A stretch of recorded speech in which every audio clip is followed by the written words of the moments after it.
Eta arratsaldean esango diogu, gorkotxo arratsaldeon. Arratsaldeon, kaixo. Guretzat plazer bat dalako, zu hemen egotie. Baita niretzat ere? Bueno, basabiltzate esango dugu taldean promozioa egiten, pelikula batekin zatoztelako, eta basabiltz gaur bezu, edabideetan, edabide eguna hartu duzu, eta hemen txegauz. Promozio eguna, pixkako jaza, baina oso eskertuta, eta hartako gode, baina bai, guztia gora eta bera, irratiekin, telebistekin, eta denetarik, baina bai, bihar estrenatzen da, Igelak filma, leku askotan gaina, bantxe bidali dute zerrenda, zine zerrenda, eta aretu ugarietan jendeak eukiko aukera, euskal pelikula ikusteko aukera.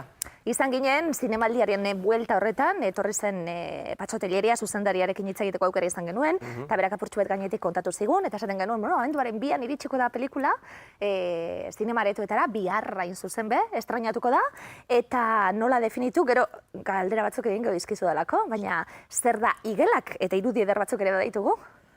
Esaldi bakarrean, gero galdera gehiago dituzu, esaldi bakarrean oso divertigarria eta entretenigarria den komedia sozial bat, alde batetik bankero korrupto eta erdin azkagarri bat dagoen, nire pertsonaiak asuntan, eta beste alde batetik etxe okupatu batean dagoen desaltziatuen mugimendu sozial eta kultural bat bertan, eta bien arteko borroka eta elkar ulertzea edo hor egongo da, baina pixkat hortaz, gai larrietaz hitz egiten da filmean, baina beti komediaren bidetik eta musikare oso garrantzitsua musika, eta, utziko izkizu, galderak botatzen.